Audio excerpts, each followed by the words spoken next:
Hello guys! For today's vlog is about Xenia Hotel Clark. Dito kami nagstay. Wala naman kasing Airbnb sa loob ng Clark Field. Maganda siya guys.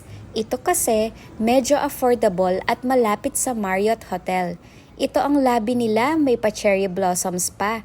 Malaki ang reception. Napakabait ng management dahil in-upgrade kami for free. Ito na nga ang junior suite.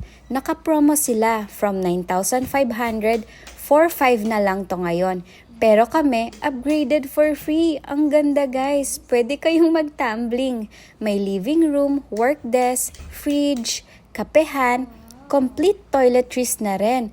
At syempre, merong malaking bed.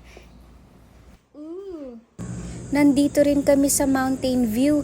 Ang ganda no guys. Jogging outfit check na rin tayo kahit walang nagtatanong. May casino rin pala ito sa baba. Hindi kami nagbet kasi 500 pesos minimum. Ito siya sa labas, surrounded by trees, talagang maaliwalas. Pwedeng lakaran mga stores. Malapit rin sa UP Clark. Ang sarap lang mag-walking or jogging kasi ang peaceful. Ayan, tapos na tayo mag-walking. May kasama na palang breakfast buffet ang hotel. Hindi ka gugutumin. Check it out natin ang mga foods, guys. Shabu-shabu. Chicken congee.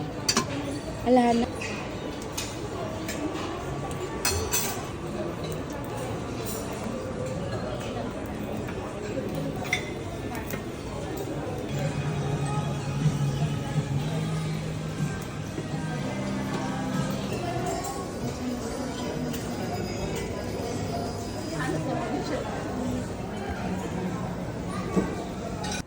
Busog na naman tayo.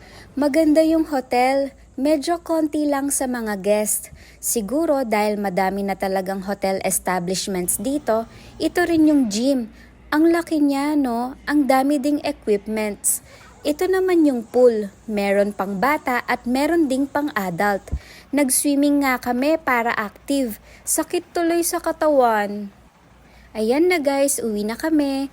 Kumain kami sa Santoka. Grabe, ang sarap din dito. Japanese food. Super sulit yung meals nila. May ramen, rice, salad, ulam. May matcha ice cream pa yung kasama.